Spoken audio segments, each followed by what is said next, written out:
ইফালে নিপকু সৃষ্ট বানৰ পিছত লখিমপুৰত কৃষকৰ মাজত হাহাকাৰ কৃষিভূমি নষ্ট হৈ পৰাত মূৰে কপালে হাত দিছে চহা কৃষকে 1.5 ফুট পৰ্যন্ত বালিয়ে ঢাকিছে কৃষিভূমি আৰু কৃষিভূমি বালিৰে পুতি পেলোৱাক লৈ বিপাঙত পৰিছে কৃষকসকল আমতলা নগৰ গাঁৱৰ কৃষকৰ বিস্তৰ ক্ষতি হৈছে আমি আপোনালোকক দৃশ্যাংশ এই মুহূৰ্তত দেখুৱাইছো অঞ্চলটোৰ বহু কৃষি পথাৰ পুতি পেলাইছে বালি আৰু পলসে এই মুহূৰ্তত আমি দৃশ্যাংশ চাওক এইদৰে পানী যদিও শুকাইছে কিন্তু খাতি খোৱা কৃষকসকলৰ দুৰ্দশাৰ অন্ত পৰা নাই এইদৰে বৃহৎ পৰিমাণৰ বিস্তীৰ্ণ কৃষিভূমি এতিয়া বালি আৰু পলসৰ কবলত পৰা পৰিলক্ষিত হৈছে তেওঁলোকৰ খেতিসমূহ এইদৰে অনিষ্ট হৈছে যাৰ বাবে মূৰে কপালে হাত দিবলগীয়া হৈছে জনতাই আৰু এই সন্দৰ্ভত আমাৰ সতীৰ্থ লখিমপুৰৰ অজিত কুমাৰ মেধি এটা প্ৰতিবেদন আগবঢ়াইছো নিপকুসৃষ্ট ৰঙা নদীৰ বান শুকাইছে যদিও এতিয়া দুচিন্তাত পৰিবলগীয়া হৈছে কৃষকসকল আৰু মই পুনে পুনে এটা দৃশ্য মই এনবি নিউজৰ দৰ্শকসকলক দেখুৱাবলৈ মই চেষ্টা কৰিছোঁ এইখন হৈছে নাওবৈচা বিধানসভা সমষ্টিৰ অন্তৰ্গত পশ্চিম তেলাহী গাঁও পঞ্চায়তৰ মাজৰ আমতলা মাজৰ চাপৰি এখন পথাৰ এই পথাৰখনত এতিয়া এফুট 1.5 ফুটকৈ বালিয়ে এনেধৰণে পুতি পেলাইছে যাৰ ফলত এতিয়া এই অঞ্চলটোত বহুসংখ্যক কৃষক যিসকল কৃষকে আচলতে কৃষি কৰ্ম কৰি তেওঁলোকৰ জীৱন নিৰ্বাহ কৰি আছে যিসকল কৃষকে কৃষিৰ ওপৰত নিৰ্ভৰশীল কৰি চলিবলগীয়া হয় সেই কৃষকসকলে এতিয়া দুচিন্তাত পৰিবলগীয়া হৈছে তেওঁলোকে অন্ধকাৰ ভৱিষ্যতৰ ক্ষণ গণিবলগীয়া হৈছে মই কেমেৰাত যতীনক দেখুৱাবলৈ মই অনুৰোধ কৰিছোঁ এই দৃশ্যটো আপুনি যিমান দূৰলৈকে যতীনৰ কেমেৰা লেন্সে যিমান দূৰলৈকে ঢুকি পাব দেখিব এতিয়া এই পথাৰখনত এফুট 1.5 ফুটকৈ এনেধৰণে বালিয়ে পুতি পেলাইছে যাৰ ফলত এতিয়া 4-5 বছৰতকৈ অধিক সময় এয়া মই দেখুৱাইছোঁ প্ৰায় এফুট 1.5 ফুট এনেধৰণে সোমাই গৈছে এয়া বালি এই 4-5 বছৰ আগন্তুক 4-5 বছৰলৈ কৃষকসকলে ইয়াত খেতি কৰিব নোৱাৰিব আৰু যিহেতু এই অঞ্চলটোৰ 90%তকৈ অধিক লোক আচলতে কৃষি কৰ্মৰ ওপৰত তেওঁলোক নিৰ্ভৰশীল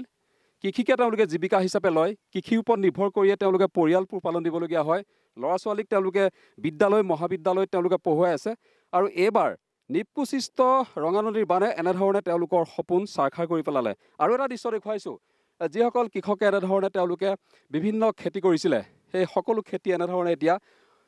মৰহি গৈছে বানপানী শুকাই যোৱাৰ পিছত মৰহি গৈছে আৰু মোৰ লগত একাংশ অঞ্চলটোৰ কৃষক আছে মই তেওঁলোকৰ পৰা জানিবলৈ চেষ্টা কৰিম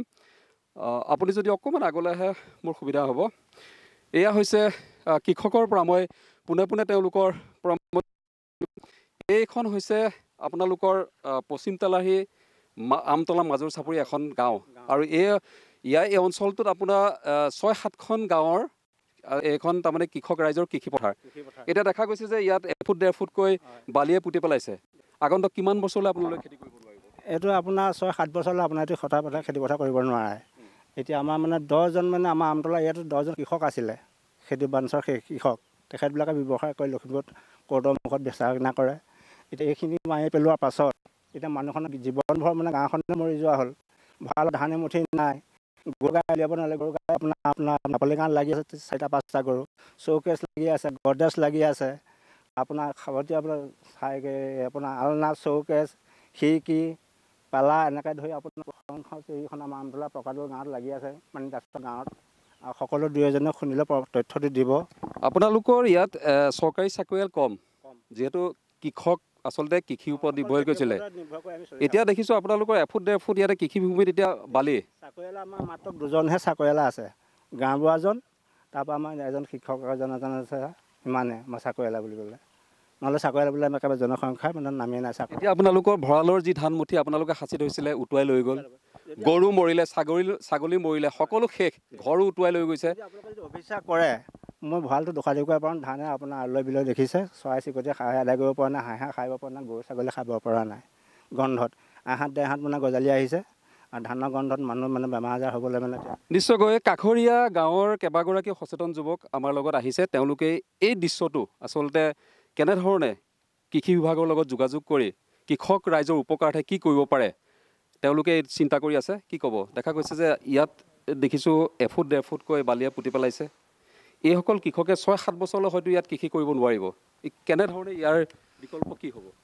অতি মৰ্মান্তিক আমি ইমান দিনে যিদিনাৰ পৰা শিকিছে আমি দেখি আছোঁ ৰাইজৰ যি দুৰ্দশা এতিয়া যিখিনি ইয়াত কৃষিভূমিত বালি পৰিছে আৰু যিবিলাক জেগাত মানে ৰাইজে কৃষি কৰ্ম কৰিয়ে চলে আৰু এই জেগাটোত আমি জনাততো তেনেকুৱা কোনো ধৰণৰ বেলেগ জীৱিকাৰ পথ নাই কৃষি কৰ্মই তেওঁলোকৰ প্ৰধান